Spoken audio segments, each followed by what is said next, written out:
In January of 2009, the most powerful man in the world sat down for a fight he was not sure he could win, over a piece of plastic that fit in his palm. He had just been elected President of the United States, and his own security team wanted to take his phone away. Not for the calls, for the little keyboard under his thumbs, and the messages that never stopped coming. He refused. He kept it. And for a moment, the whole country understood exactly why.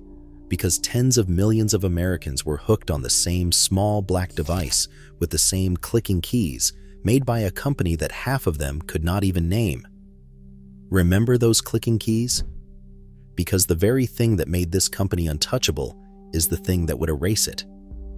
At its peak, in 2011, that company was BlackBerry, and BlackBerry was everywhere. 85 million people around the world carried one. In the United States, it ran more than half of every smartphone in the country.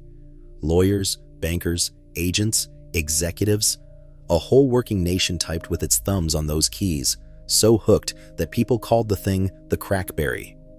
The stock had touched $147 a share. The company behind it was worth around $75 billion. Today, BlackBerry does not make a single phone.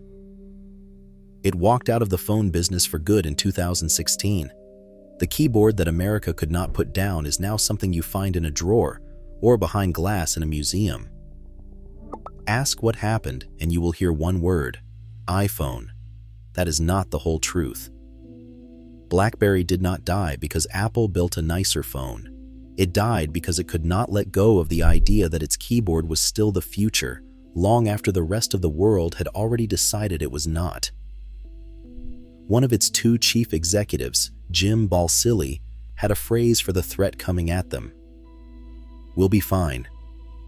Stay to the end, and you will see just how wrong those 3 words were.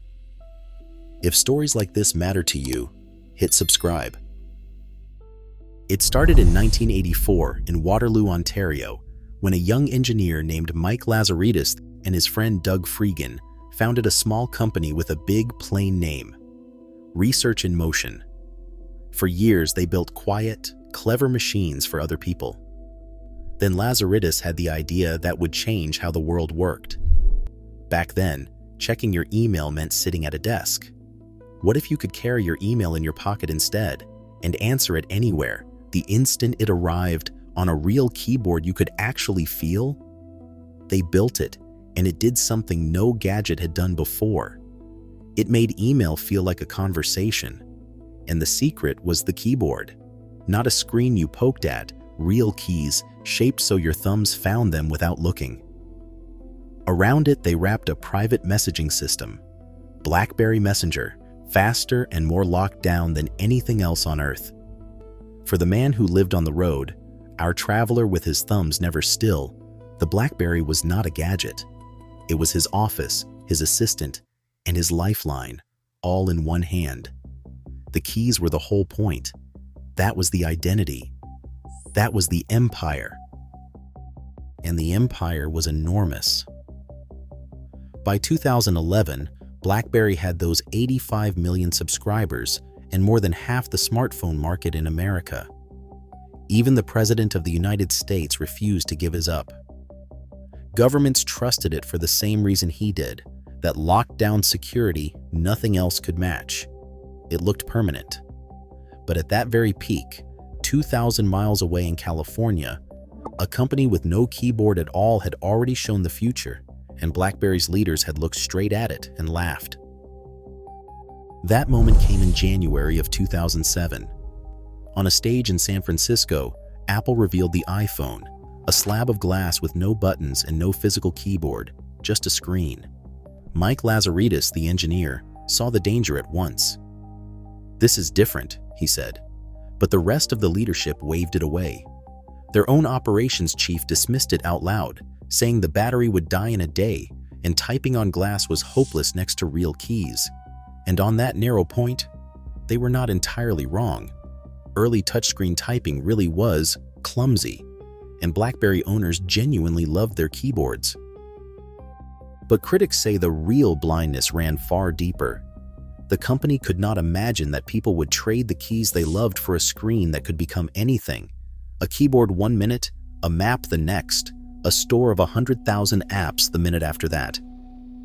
The iPhone was not really a better phone. It was a better everything.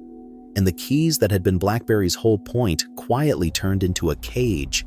Its two chief executives kept sharing the top job, kept splitting every decision in half, and kept repeating the same 3 words. "We'll be fine." They were not fine. In October of 2011, the one promise BlackBerry had always kept, that it simply always worked, broke in front of the entire world. The network went dark for 3 days, right as Apple launched its newest iPhone. The one thing you could count on, suddenly, you could not. Then came the phone that was supposed to fix everything, BlackBerry 10, a real touchscreen at last. It finally arrived in 2013, years too late. The market had already moved on, and it did not look back. What took decades to build came apart in barely 5 years, from 85 million users at the top to almost none. In September of 2016, BlackBerry stopped making phones altogether. BlackBerry did not lose to a better phone. It lost to a bigger idea that a phone should be able to become anything at all, and it could not let go of the one thing it did better than anyone alive, those little physical keys. For a while, that keyboard was a badge.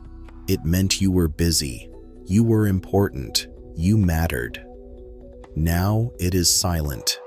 You can still find one in a junk drawer somewhere, the keys worn smooth by a thumb that once never stopped moving.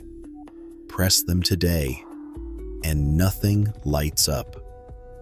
And that is the lesson sitting underneath the whole story.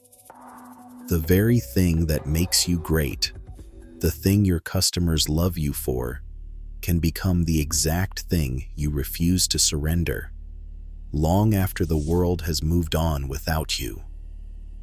BlackBerry never forgot how to build a great keyboard. It just could not accept that the world had stopped asking for one. It typed out the word confidence right to the very end. "We'll be fine." And then the screen went dark mid-sentence. If you ever carried a BlackBerry, thumbs flying, that little click that meant business, tell me in the comments what you typed on it and when you finally let it go. I read every one. And subscribe and stay with me, because this same story, a great company brought down by the very thing it did best, has swallowed other giants too. Some of them are already here on the channel, the rest are coming.